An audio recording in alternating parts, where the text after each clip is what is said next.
Welcome back to another episode of 4Expedition Adventurer. In this episode, we venture out to Flaming Gorge, Moab, Utah, and Monument Valley to explore the extraordinary high desert and canyonlands of the Southwest. Come along and explore the incredible diversity of the state of Utah. The next episode of 4Expedition Adventure starts now. Hello everybody, welcome back to another episode of 4Expedition Adventure. I'm Scott Leuthold. This is part 3 of my adventure from Bozeman, Montana back down to Arizona with the Overland Explorer Camp-X slide-in camper in the back of the 2020 Ram Rebel. If you haven't watched part 1 and part 2, I definitely recommend you go back and watch those first. In part 3, we explore southwestern Wyoming, northeastern Utah, all the way down through Moab and back to Arizona. If you're not a subscriber to my channel, I encourage you to become one. Of course, be sure to hit that notification bell to be notified of upcoming videos. And if you'd like to support 4Expedition, go to 4Expedition.com and go to the store. We have a lot of great products in there you can buy. And if you'd like to become a member, go to Patreon.com/4Expedition. Your support goes a long way to creating quality content for this channel. I really look forward to sharing part 3 of this adventure with you, so sit back and enjoy the ride.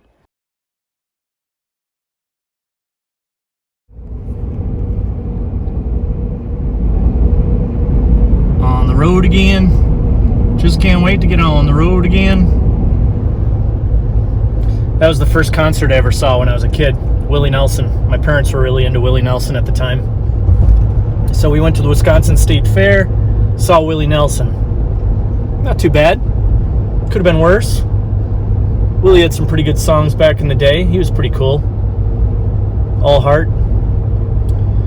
Well, now we're leaving Jackson, Wyoming, on to part 3 of this adventure. I've got on my map the destination that I'm heading toward, which is Flaming Gorge National Recreation Area, which is on, I guess it straddles Wyoming and Utah. I'm not sure if that's where we're going to end up, but that's kind of where we're heading in the general direction at the moment. So let's just wait and see.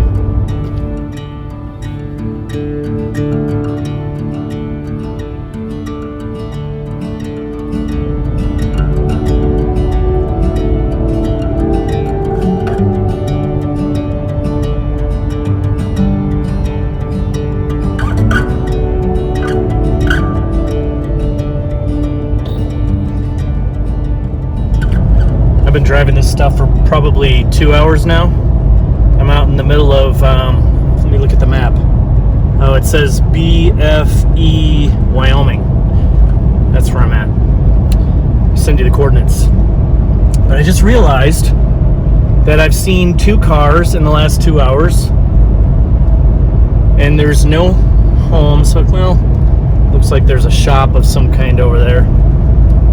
But otherwise, not much of anything. A little bit more of that solo travel. I've been averaging about 13.2 miles per gallon with this camper on the back.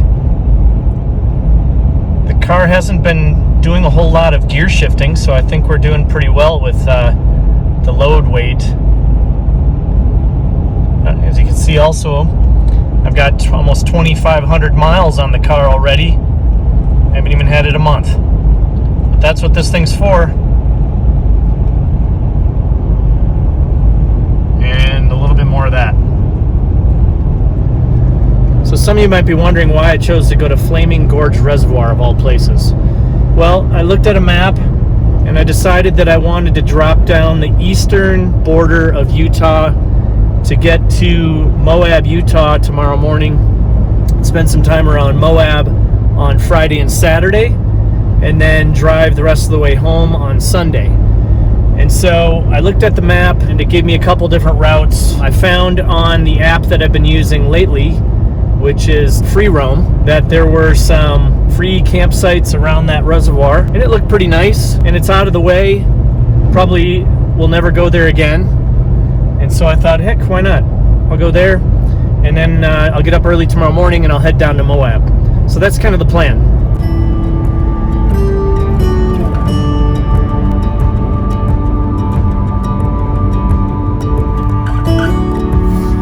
Well,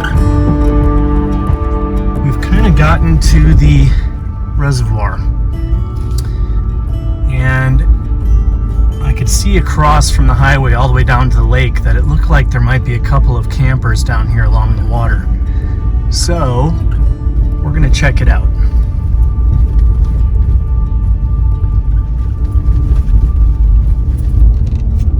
Pretty desolate out here.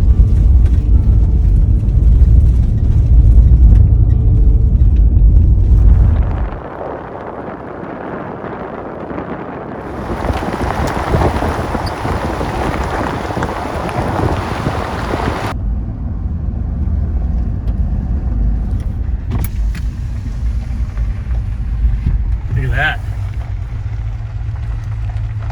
If you can really see it.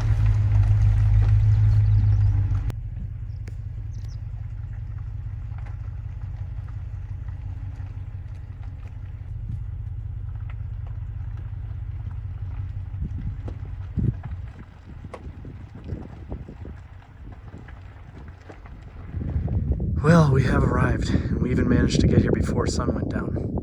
There's a couple of other campers here. It's just a dirt road that I found that headed off the highway and straight over to the reservoir. And we're on just a little inlet here.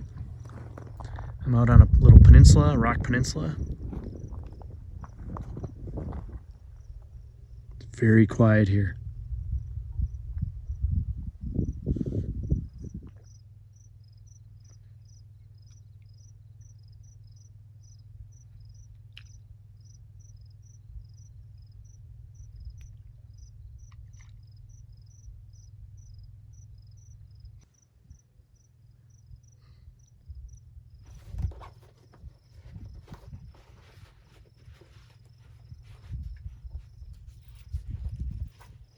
Not too fancy this evening.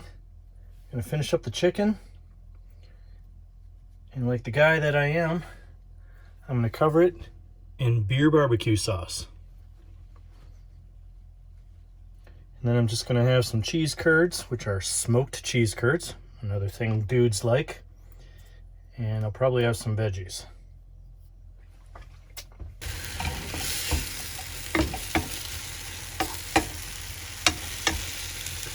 A little bit of barbecue chicken. That looks pretty darn good if you ask me. Try to get the most you can out of the pan, because that takes then less water to wash and less cleanup in the sink. And you don't really want a lot of food running down the sink drain and out onto the ground, because there's wildlife out there. So the less stuff you have going out onto the ground, the better. Not to mention it's better for the environment. Very good.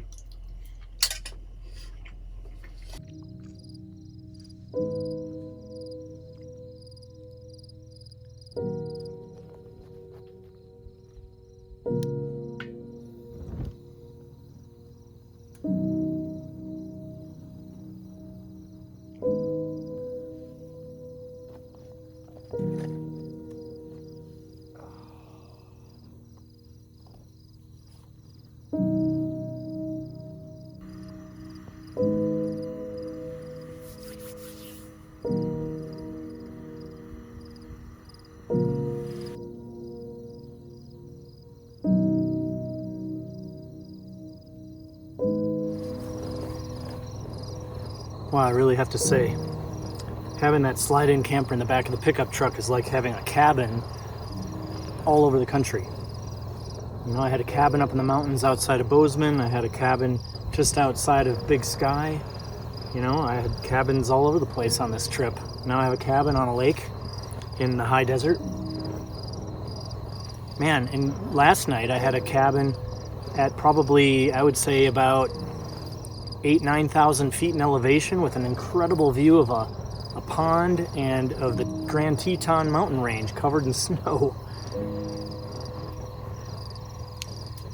I'm really starting to understand this whole concept of RVing or you know, more luxurious overland vehicles. I mean, I got here, it literally took me about 5 minutes to set up. I was able to cook a dinner, and boom, I pull out my propane fire pit, and literally in 10 seconds I've got a fire. I don't have to haul firewood along, although I do love a good wood burning fire, and I love the smell of wood smoke. But this is very, very convenient and quick. and I'm out here in the middle of the desert, basically, high desert, and there's no trees around here. I wouldn't have any firewood. I would have to do a lot of collecting. I'd have to go out there and mull around with those, whatever they were, antelope or ibex or whatever.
Boy, let me tell you, never say never. I think what I like about this reservoir the most is how kind of remote it is. There aren't any real big cities nearby. And I mean, there are fishermen on it this morning in their boats, but not that many. There seem to be a lot of places where you can drop your vehicle down to the water, camp right on the shore. And there are some enormous fish in here. I mean, there's been a couple just swimming right around here that look like they're about 2 feet long, maybe even larger. I'm not sure what they are, but they're big. The water's actually pretty nice too. It's not that cold. I've been considering taking a swim, although this loose shale is really, really slippery. I got my flip-flops on.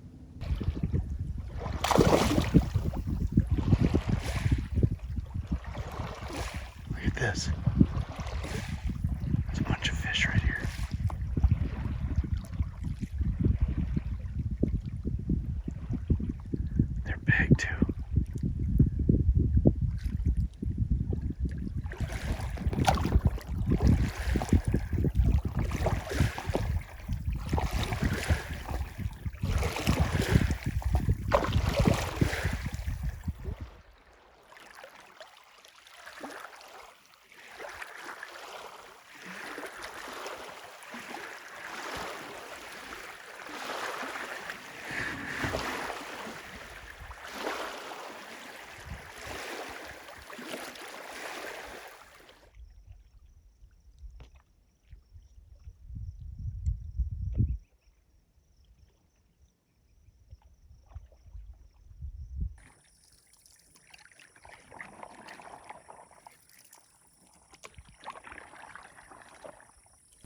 Oh man, my whole body's tingling.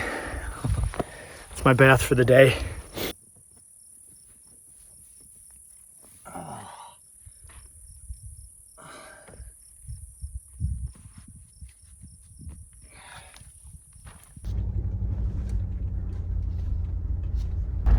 Well, what do you say we head down to Moab? Sounds like a good idea to me.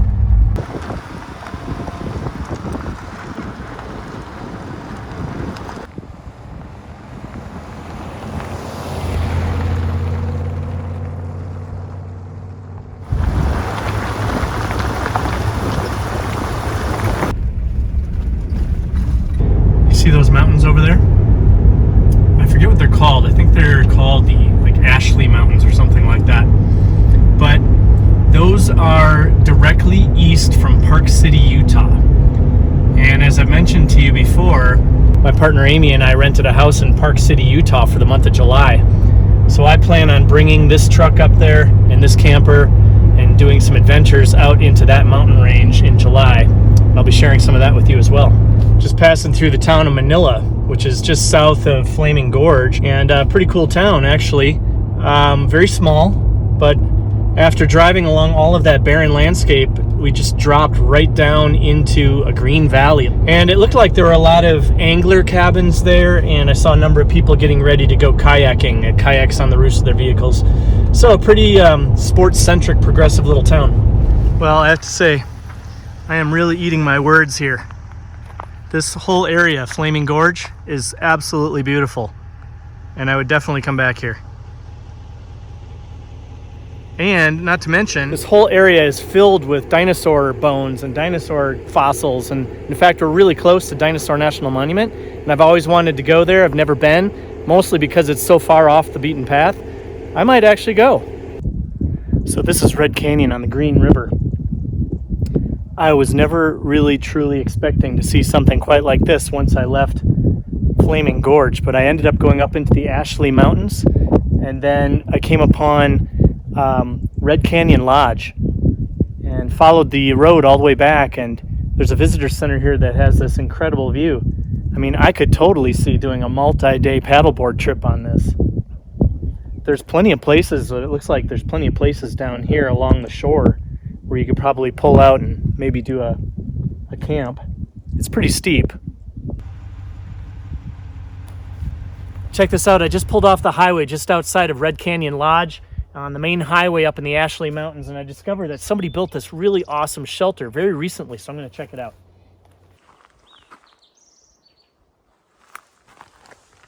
Wow, this thing's very well constructed. Look at that.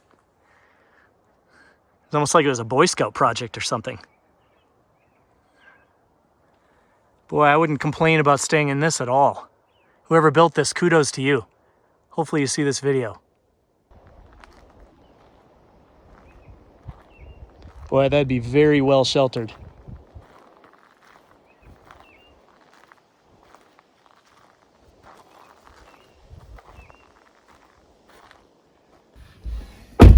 All right, we better get a move on. I've got about a 4-hour drive all the way down to Moab, and I'd really like to get down there today and spend the whole day there tomorrow and then head back to Arizona on Sunday. I might have to skip Dinosaur National Monument for now. As I mentioned, I will be coming up to Park City for the whole month of July, and maybe I can get my partner Amy to hop in the car with her 2 boys and go over to Dinosaur National Monument. I'm sure they'd really like that. But we're going to head down to Moab now, and I'll check back in with you later.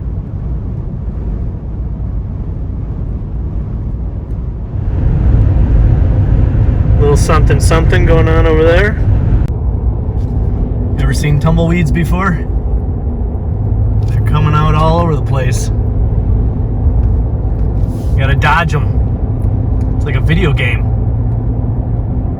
Otherwise you get them in your grill.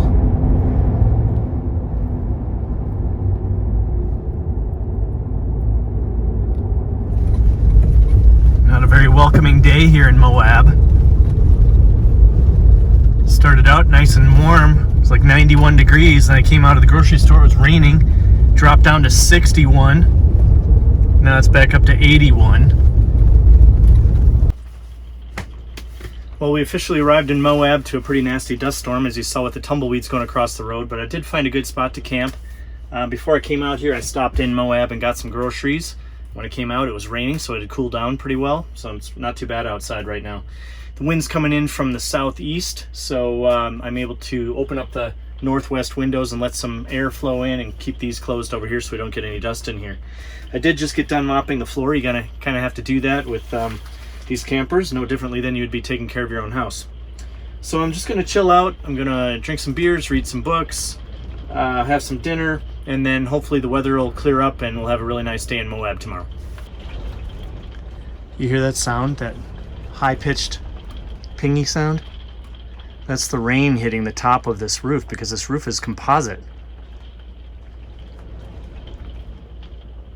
So it sounds like some kid's got his hands in a big bowl of Legos. But that composite ceiling is what makes this thing so light.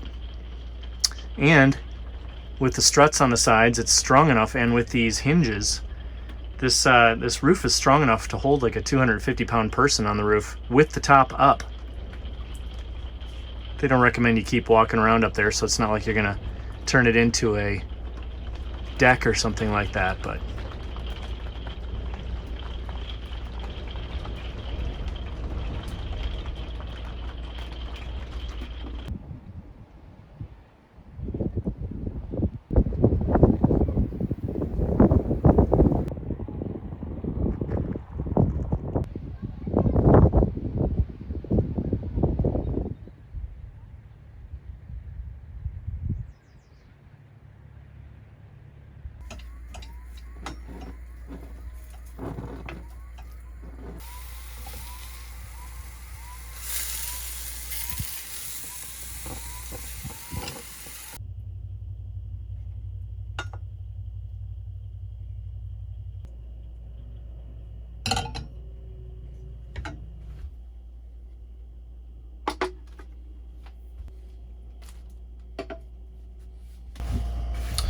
got a pre-packaged salad, got some Jimmy Dean sausage, some corn tortillas, a little bit of cheese curds, and a plain LaCroix.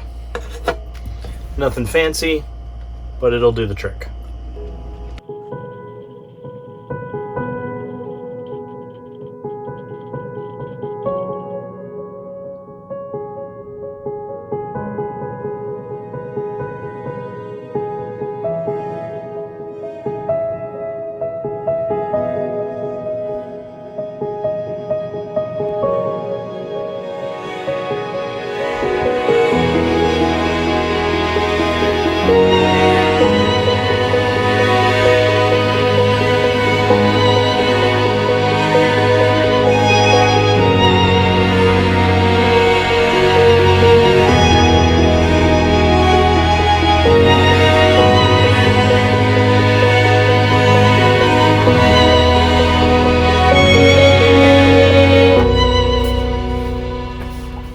Everybody.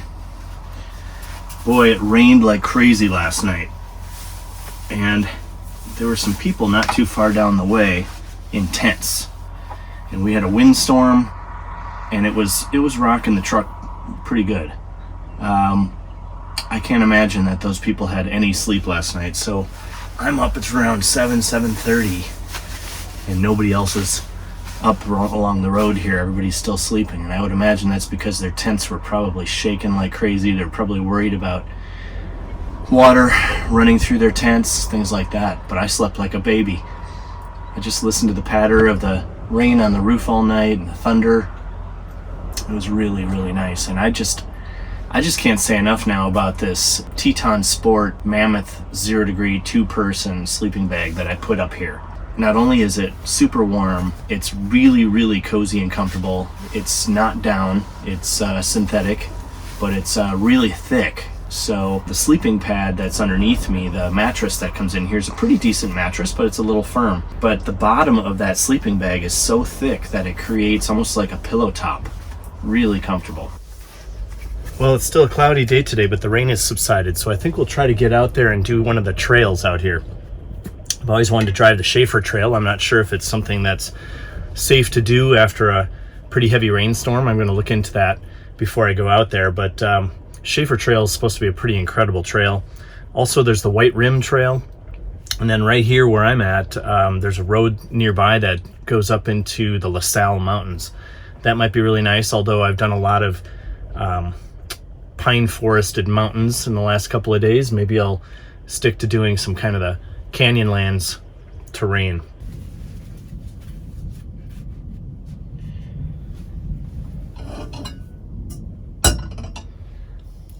Wow. Just thinking about the last time I was in Moab. It was back in 1986. I was a sophomore in high school. My parents, we were living in Wisconsin, and my parents decided to rent an RV and bring us out to Moab to visit my stepbrother, who's much older than I am, and he happened to be a park ranger at the time at Canyonlands National Park. And back then, man, Canyonlands was wilderness. The roads were dirt.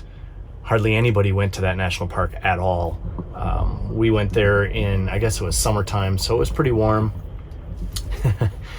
We got here to Moab and started climbing up the dirt roads to get into Canyonlands National Park to go to the park ranger village where we were going to camp. We were going to camp right next door to my brother's mobile home at the time that he was staying in Canyonlands National Park. And we got about 3/4 of the way up there, and it's dark out on this dirt road with this RV, and the RV breaks down. And so my stepdad got out and he climbed underneath the RV, and my stepbrother actually met up with us out there at the RV, and my stepdad's underneath the RV trying to fix it, and my stepbrother's next to the RV with a flashlight shining underneath there, and he goes, Dad, look out, there's a scorpion next to you.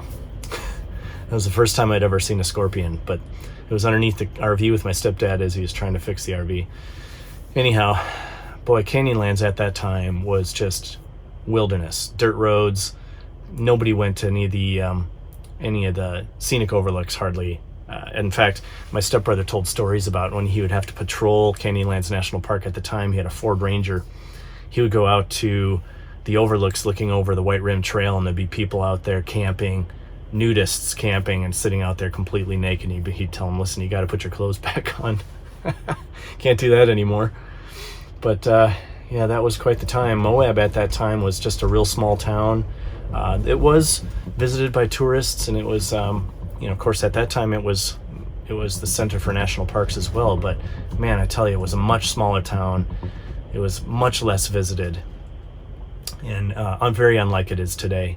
In fact, at that time when we toured the national park with my stepbrother at Canyonlands, I don't think we saw one person the entire time we were out there, and it was like we were out in the middle of nowhere. It was really amazing. Then the second time I went to Moab after that was when I was in my 20s. I came here and mountain biked the Slick Rock Trail with my with my brother and my college roommate at the time.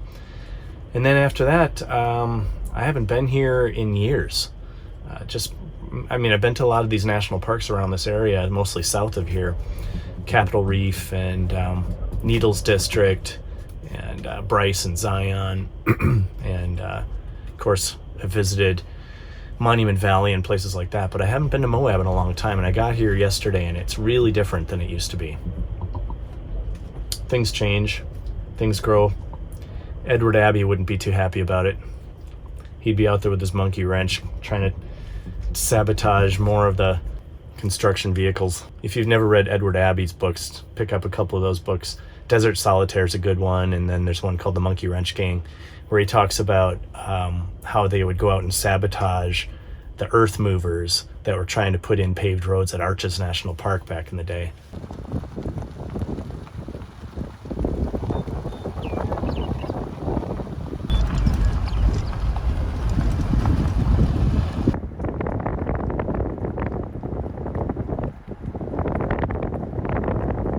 Well, folks, it is a dark and dreary day here in Moab, Utah, but that's not going to stop me. You do have to take a few precautions. You want to make sure that you're not crossing any washes that could flash flood, but there are some flash flood warnings, lightning and thunderstorm warnings, all that kind of stuff. But I'm going to get out there a little bit, see if I can get some beautiful dramatic photography and videography.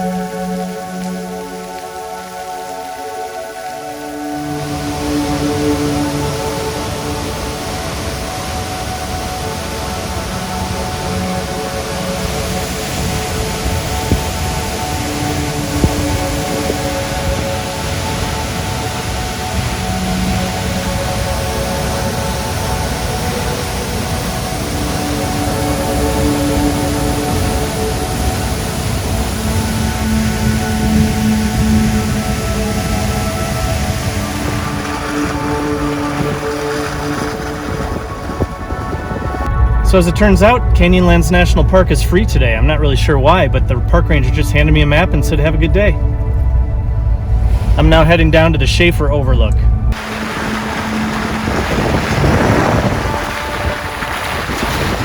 All right, let's go check this thing out.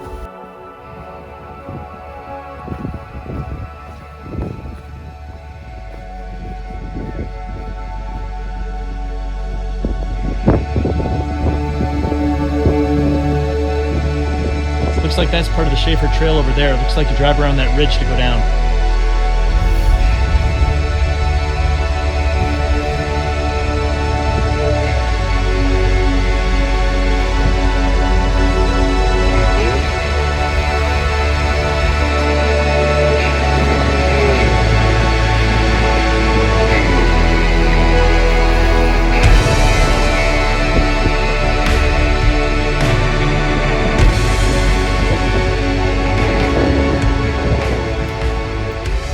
This is the Schaefer Trail, and it's not for the faint at heart. That's the trail right there. I'm gonna put my phone down now.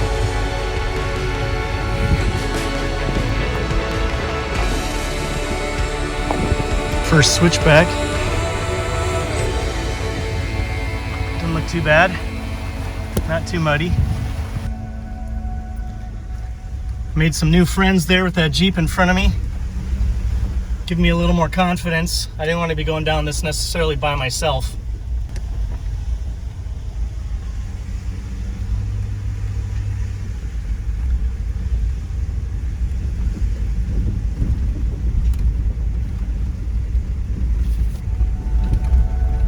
Definitely not for the faint at heart when it comes to heights.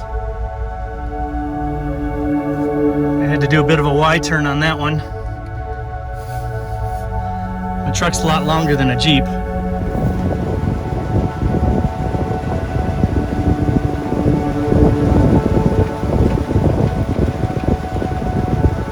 I'm glad the road's dry. If this was slippery, I would definitely be freaking out. The road's pretty dry right now, though.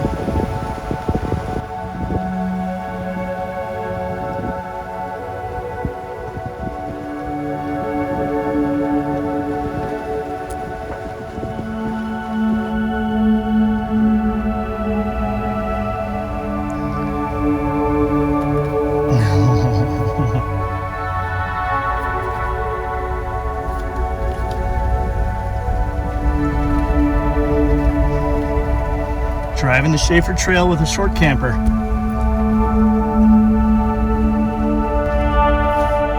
We don't call this the 4 Expedition Overland Explorer for nothing.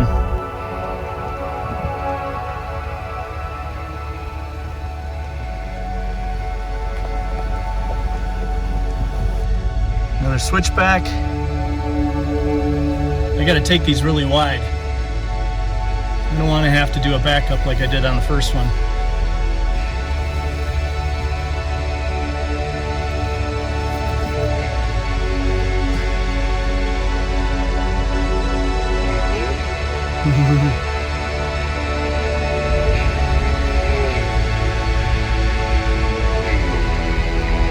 Getting down there.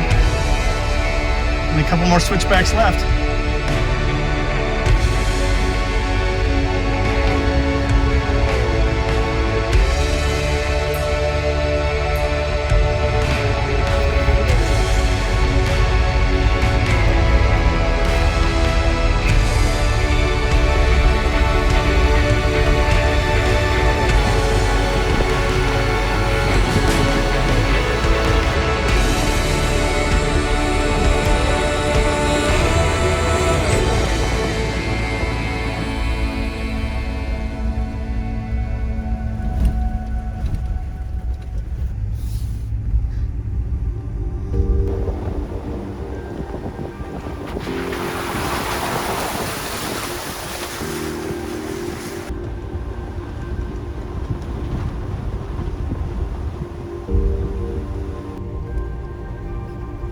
This is definitely not somewhere I'd want to be if upstream it looked like there were some pretty big storm clouds.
So I got an opportunity to pull over and talk to the couple in the Jeep ahead of me and thank them for spotting me on the Schaefer Trail.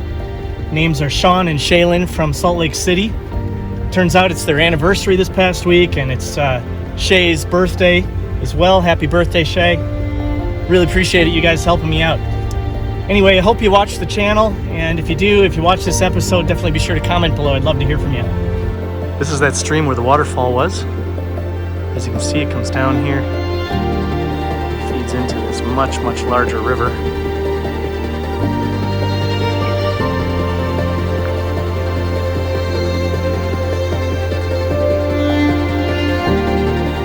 How beautiful.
Here's an excellent example of what you don't want to have happen to you when you're camping in a tent in a rainstorm.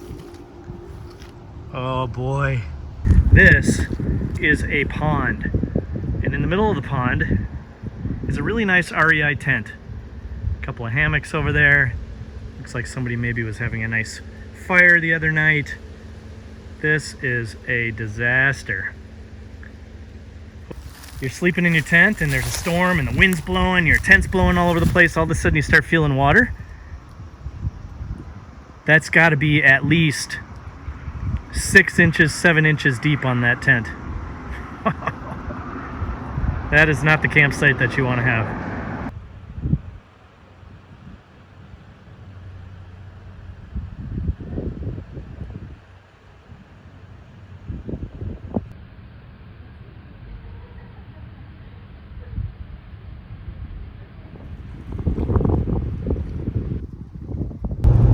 All right, my friends, we stopped off in Moab, got some gas, got a little bit more food, and now I'm going to head south. Heading back toward Arizona. I'm going to be camping somewhere tonight. I'm not exactly sure. I'm kind of thinking maybe I might camp at Monument Valley. I'm not sure how far that is. I have to look on the map here shortly, but it would be really cool to get a nice sunset, sunrise at Monument Valley. I know there's a couple spots you can camp right on a cliff overlooking some of those incredible buttes. And I'm sure many of you that are watching this have never been there, so that's a possibility.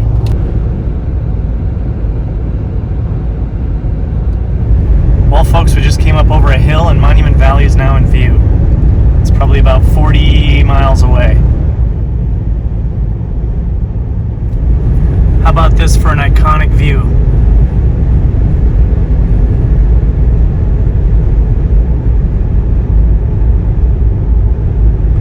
Look at that. Look at this stretch of highway. Have you ever seen the movie Forrest Gump? Do you remember the scene in that movie where he was running down this stretch of highway with the whole entourage of people running behind him? Then all of a sudden he says, "I'm done running." He stops running, turns around, and just starts walking back. That scene of the movie happened right here. Pretty extraordinary, right? Man, what a beautiful place this is. And such a famous stretch of highway right here. How many times have you seen this in pictures and magazines and movies? Yeah. Well, unfortunately, the Navajo Nation Visitor Center that's on the cliff overlooking the whole Monument Valley is closed. But it makes sense because of the recent international crisis. The Navajo Nation was actually hit pretty hard. Anyway, I've decided to stay at a KOA overnight, and I got a tip from the front desk agent that I could find this road, if I backtrack a little ways going north, that would give me a really nice view of the valley at sunset. So I'm going to go back and see if I can get myself a really nice view of the Monument Valley at sunset, capture some beautiful photography.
Boy, I tell you what, tell me there aren't worse things than watching the sunset in Monument Valley drinking a beer. That's got to be on somebody's bucket list. It's definitely on mine. Knock that one off.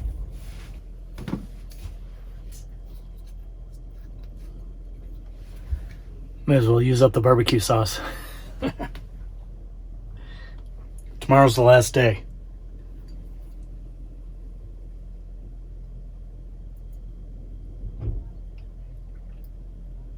A little barbecue chicken, some salad, smoked cheese curds, and a beer. Not a bad meal for the last night.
right, my friends, I think that's it for this epic adventure from Bozeman, Montana back to Arizona with my Overland Explorer Campex slide-in camper installed in the 2020 Ram Rebel. I really hope you enjoyed all 3 of these episodes. I loved taking this adventure and sharing all that with you. If you haven't become a subscriber, I encourage you to become one. Of course, be sure to hit that notification bell to be notified of upcoming videos. And if you'd like to support 4Expedition, go to 4Expedition.com and go to the store. We have a lot of great products in there you can buy. Or if you'd like to become a member, go to patreon.com/4Expedition. Your support goes a long way to creating quality content for this channel. Until the next time, take care.